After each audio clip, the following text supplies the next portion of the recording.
Those of you visiting us, we've been thinking in the last few weeks about parables of the kingdom of God, where Jesus says the kingdom of God is like this, and some of them are very short and some of them are quite long, as this one is.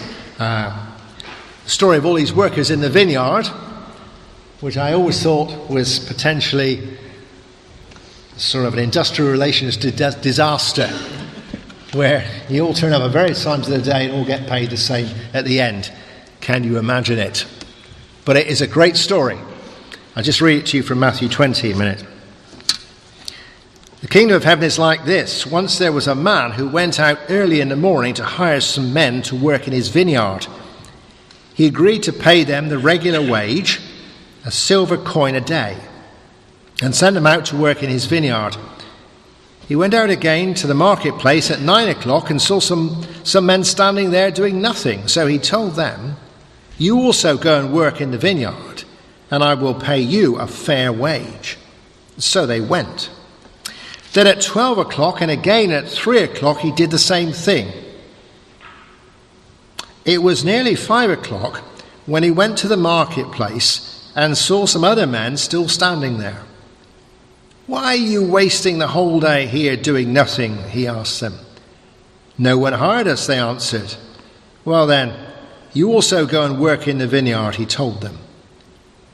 When the evening came, the owner told his foreman, "Call the workers and pay them their wages, starting with those who were hired last and ending with those who were hired first."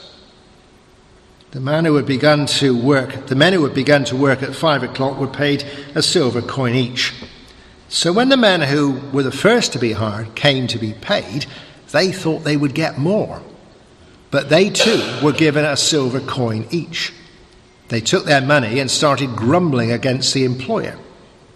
"These men who were hired last worked only 1 hour," they said, "while we put up with a whole day's work in the hot sun. Yet you paid them the same as you paid us." "Listen, friend," the owner answered one of them, "I have not cheated you. After all, you agreed to do a day's work for 1 silver coin. Now, take your pay and go home. I want to give these men who were hired last as much as I had given you. Don't I have the right to do as I wish with my own money? Or are you jealous because I am generous?" This is what God is about. This is what God is like. When we talk about the kingdom of God or the kingdom of heaven, Jesus says, "Do you want what's going on? Do you want to know what I'm doing? I'll tell you a story." In the old days, very old days, before my day, there used to be a temptation to say, what does everything mean in all these stories? Well, who were the first people? Who were the second people? Who were the third people? And more recently, there's been a sense of, no. Let's just, what does it mean? What's the punchline? And the punchline seems to be something to do with the fact that what we do for God is not really related to what he does for us. That grace and love are not related to how much work you put in. Well, that's all right. But Jesus doesn't just tell a whole long story just to make that one point. You might say, I don't know how many of you have Christmas trees. This may not be a good illustration today, but think Christmas tree. You may say, well, the real climax and the high point of the Christmas tree for me is the star on the top or the angel. But that doesn't mean at Christmas you say, well, we'll just have a pot with a single broom handle with a star on the top or an angel on the top, because that'll do. You need the whole thing to make the tree. It all comes together, doesn't it? And so it does with this story. It's good to look at some of the details to think, Jesus is telling me what he's about. In fact, we could say that you've got a great picture here of God's character. What is God like? What is the big picture? What do you think that God is like, really? And it tells us also what is God's agenda, what's God's plan, what is he up to? And we have to finish before we go home with thinking, and what are we taught about how we respond to that? But a big picture is it not, that God comes and loves us in Christ. Emmanuel, God with us. He is the God who comes. There's no fancy stuff at the end about paying them the same. If he hadn't gone in the morning and in the afternoon to pick anybody at all, unless anybody was employed, there's no story, is there? God is like that. He comes for us. rather than us coming for him. That is an extraordinary thing, isn't it? I have not had a lot of experience of what used to be called labour exchanges, or now are called job centres. Some of you will, I'm sure they're great places. But I remember when I was a student, I finished at university, and I was going to start being a Methodist minister because the university kind of ended fairly soon in the summer. I thought I need some money between ending at university and starting as a Methodist minister in September, and nobody was going to pay me for this time. So I remember going into the labour exchange, or whatever it was called then, in Cambridge, and saying to the chap, it was very nice, I said, I need to sign on. And he said, well, that's good, you sign on. Are you available for work? I said, well, slight problem there. I said, I'm taking a Christian expedition on Dartmoor in the middle of August, and it will be difficult to be available from there. He said, oh, that sounds a good cause. He says, tell me then about your qualifications and what sort of job you want for the next 8 to 12 weeks. I said, well, and I told all my GCSEs, all my A-levels and all my university degrees. He said, I'll tell you what he did. I'll say you're available to work. The sort of job you'd like, he said, would be to a chaplain to a geological expedition. And if a job like that comes up in the next 12 weeks, we'll let you know. In the meantime, where do we send the checks? It was good.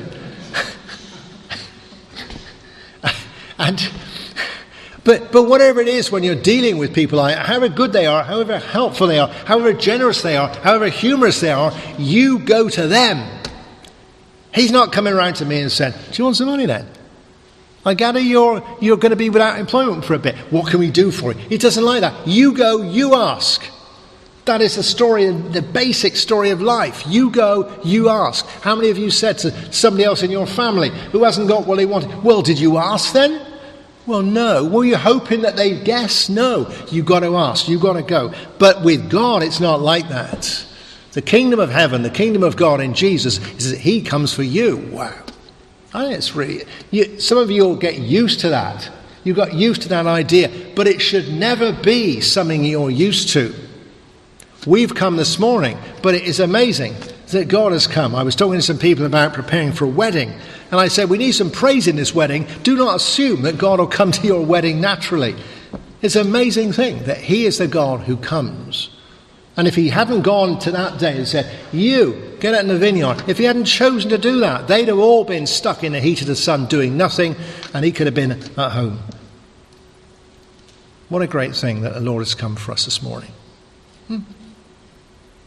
And there's a sense of choosing as well. He comes and says, you. He says, why aren't you in the vineyard? You, I want you in the vineyard. Now, the sense of being chosen is quite nice in a way. It gives you a good feel. The Lord has chosen me. I've sung lots of songs about that. But on the other hand, you can be uncomfortable with being chosen, can't you? I've chosen you to work in my vineyard. On the one hand, there's a whole tranche of people and kinds of churches which are really rather elitist about this, being the elect. We're the chosen ones, sort of thing. We want to avoid that. On the other hand, you might think the other way round. Why would he ever choose anybody like me? There's a lot better people to choose if you have a bad self-image. He's going to choose me. But what we got here is he chooses them, but he chooses all of them. That's a great thing about God's choosing. Now, when it comes to the next England Soccer International, who is the manager going to choose to be in the team? Come to the next test against India. Who are we going to choose to open? Who might score some runs, you know? But that sort of choosing is, I'm choosing you rather than I'm choosing somebody else. All of us is a little bit uncomfortable with a God who might do that. And yet here, he chooses them all. Can you imagine a leader of a youth club in the week goes out with 15 lads of various sizes and shapes and sizes. And they go out on the pitch, they're going to play soccer. You've got 15 of them. He's going to pick who's going to be in the team. And they're all standing there and he says, I have you, and And they're all, oh, yes. And they got through 11. And he gets to the 12th. He says, I'm picking you. And the 13th, I'm picking you. And the 14th, I'm picking you. And I'm picking the 15th. Wow, we're all... And then he says, because this evening, we're going to play rugby. But it wouldn't have been the same if he said we're playing rugby. They say, oh, there's 15 of us, we're all in then. They would have lost that sense of being chosen. That holding on to, this is exciting because I've been chosen by Jesus, doesn't mean somebody else. He came, John 3:16, that whoever believes in him, we're all chosen. You don't lose that. He's chosen us rather than not choosing us. He loves us rather than not loving us. He calls us rather than not loving us. You know, could have done that. Grace. This is a great umbrella of grace. That each one of you this morning is chosen, not at the expense of any other. What a great thing. He just picked a whole lot. Everybody could find he chose to go in the vineyard. And there is that sense of persistence that he goes on. How many of us have felt sometimes somebody given us a chance and we blew it? That we thought that we were invited and we didn't go first time. That's it. Some of you here this morning will have felt, when I was younger, I was more spiritually alive. I've had opportunities, I've blown them. I was guidance, I didn't take the guidance and my life didn't go in the direction it was. Or whatever it is. He went back in the morning, he went back at lunchtime, he went in the afternoon, he went at tea time. There's that sense that God is determined to call these people. It's not just a passing phase. And although in other parts of the Bible we are reminded that we shouldn't be complacent, we want to get on with it, grasp the moment, this is a moment this morning. It wasn't last week, you know. Jesus keeps on coming back. There may be something in your life that you have not sorted out. And you have been worshipping here or in your home church for months. And every time you go to worship, you don't sort it out. Well, let me tell you that every time Jesus comes back and say, well, of course, you've blown that. He says, let's do that again, shall we? Let me call you again and again and again and again until... I can certainly say in my own life, I am glad that there's lots of things that Jesus has not given up on with me. So the character of God we have in this story with this man is to come to us rather than just waiting for us to go to him. In grace and in love. And to pick all these people. And to go on. That's the big-heartedness of God. So what's the plan then? If that's what he's like, the plan is, he says, go into the vineyard. There is a great sense here of being saved from nothing. These people who are doing nothing are in a bad way. They're sort of hovering in that period between being slaves and between being beggars. There is no job centre. There is no social security. There is no ethos. To be like that is not to be, in those days, is not to be a man. It's not to be a breadwinner. They are hopeless. And so when a man says, go and work in my vineyard, it is a very new day for them. When he says, go and work in the vineyard, he's not saying like going finding some people working in another vineyard and said, come and work in my vineyard and there's better terms and I'll pay you more. It's not like finding people working in the field and saying, come and work in my field. We've got more automation and we'll do it better. No. This is not a matter of improvement. This is a matter of saving. They are saved from nothing. You are wasting your time. You go on like this and you will starve to death, as you would have in Israel. The plan is to save, not to improve. It is a huge myth today that Christianity makes life better. It does, but before that, it saves us for life. Christianity is not like, say, you're in Cornwall and you're on holiday and the weather's nice. But you're not like everybody else just going around seeing all the normal sights. If you are a Christian, God shows you the best beaches, the best restaurants, and the best places to go. So life becomes better and more up for it. Now, it's much more in this situation that you've been out in the night on a walk and fallen down a disused mine shaft in the middle of nowhere and broken both of your legs and need to be rescued.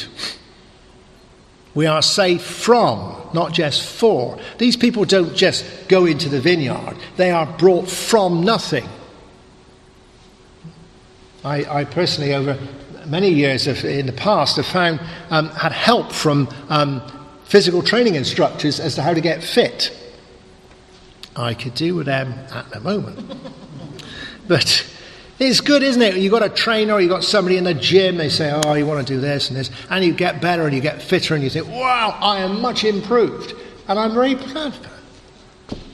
But if I compare that to the people who operated on me in the last 6 months and probably saved my life, I feel slightly different about them. And so it is with Christ. He doesn't just come to give us a better time. He doesn't come to sort of make life better, that we perform better, that our marriages are better, we manage things, we're more meaningful. He comes to save us. So there is a salvation. This man comes and saves. He said, come on, come from nothing. I'll give you a new day. And I will give you a denarius this day. He said that to all of them. This is the big thing, the denarius, which was, as it says in the commentaries, a living day's wage. A living day's wage. Come and I will give you life this day. Before anything else, he offers them life. Or, funny enough, as they were going to work all day and they were going to get the denarius in the evening, he probably offers them life for tomorrow, which is a bit like we get in the epiousion in the Lord's Prayer, isn't it? Give us this day the bread we need for tomorrow. But he gives us life. Without all the details, don't worry about all that sort of guidance and spiritual gifts and all that. Before all of that, we are saved for life, for new life. These people are alive again. That's his plan. Then he gives them a job. Go work in the vineyard, he said. Well, clearly this work is not tied in to the reward. That's what they get het up about at the end, isn't it? Come and I will reward you, and work. So the plan is that he saves them, that he gives them life, and that he gives them a job. He engages them in his vineyard. And it's a real job. I think this is important. Remember when we visited in Spain, the Alhambra Palace. Some of you might have been there. Enormous palace built by the Moors.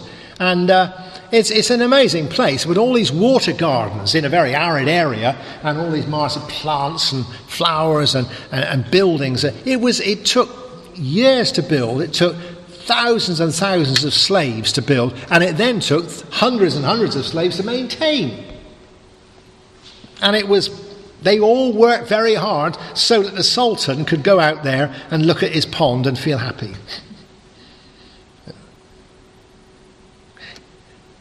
The tasks that a Christian are given are not the sort of religious tasks that kind of just make God happy.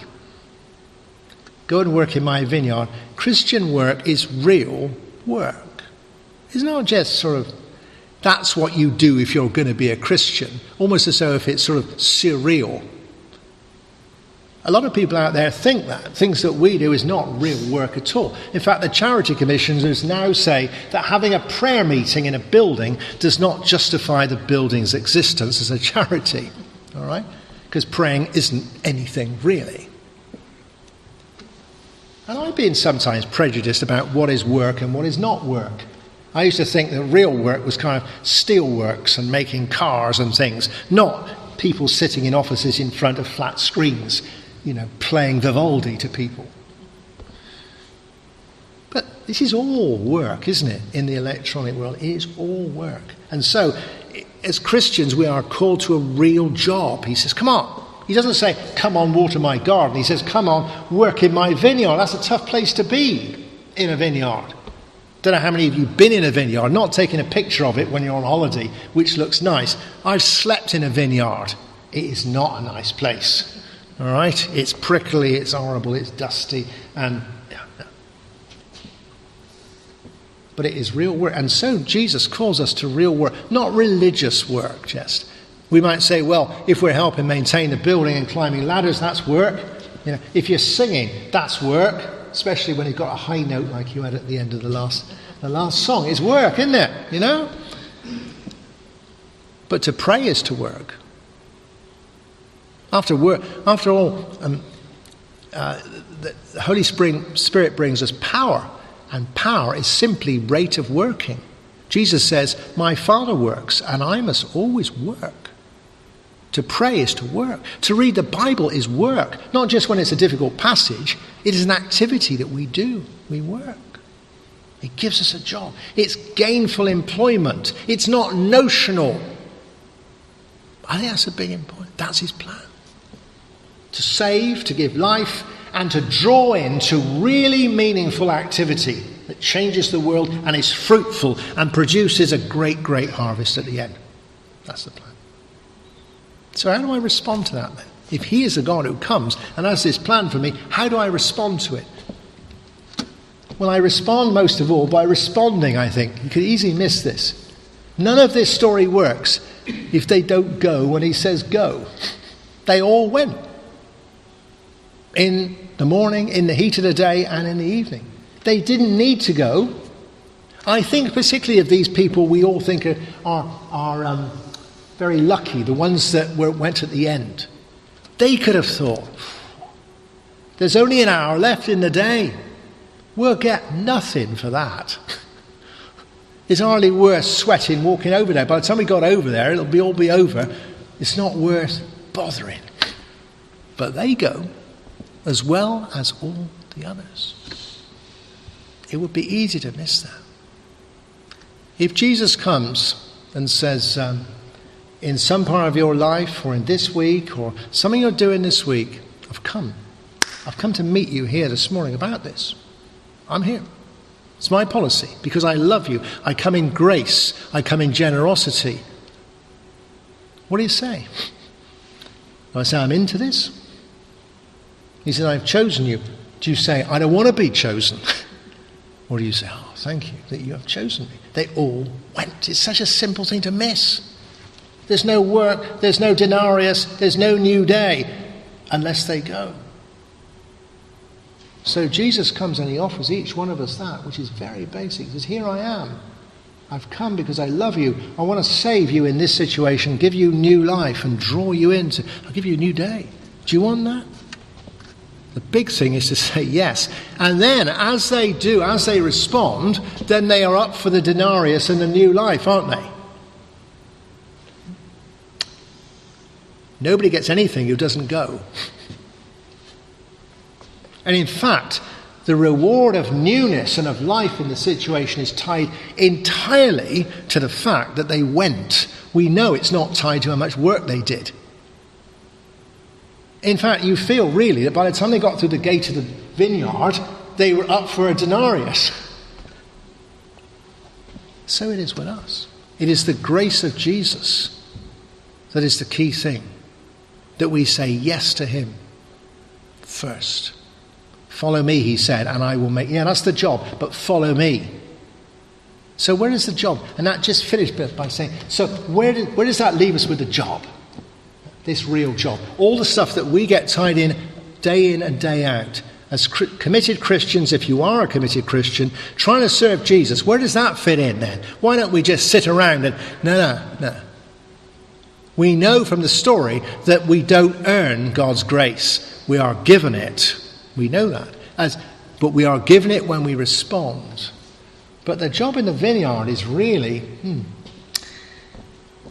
It's really the follow-up to the response, isn't it? We work not for the denarius. We work because we have been called. I call you friends, said Jesus. Right.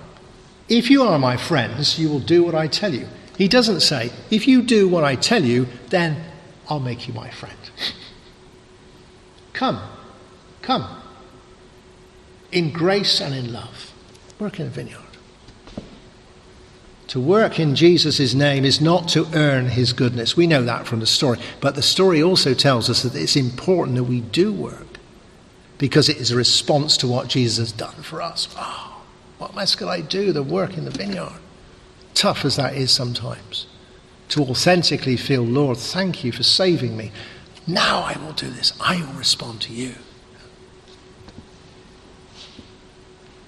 I think it opens up a much freer sense of this seeking to serve Jesus, doesn't it? They lost the plot. It's our work, so he owes us something. You see that at the end. But if they could stick with it, it's his vineyard. You see, it's his vineyard, his vines. He just draws us in because he chooses to.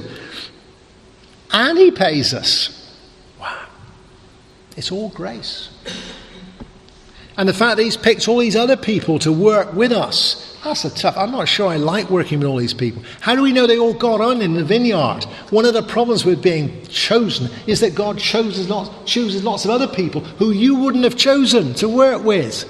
Think of all the people they finished up with in the vineyard. Oh, this lot come in at the end. Oh, they always come in late, you know. You got people in their church who always come in late, don't you? That's right. When I used to be camping as a young man, I used to camp with the Crusaders and I used to camp with the Boys Brigade.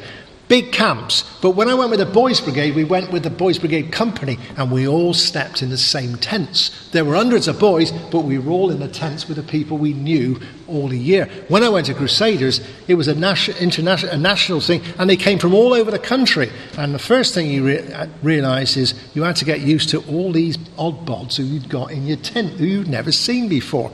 And sometimes the kingdom is going to be like that. Who are all these other people in the vineyard? I wouldn't have picked them. I remember doing a sort of a problem-solving assault course with the army in training, and we got 4 people to do it with out of the 30 on the course. And you looked at them and said, I want to pick those 4.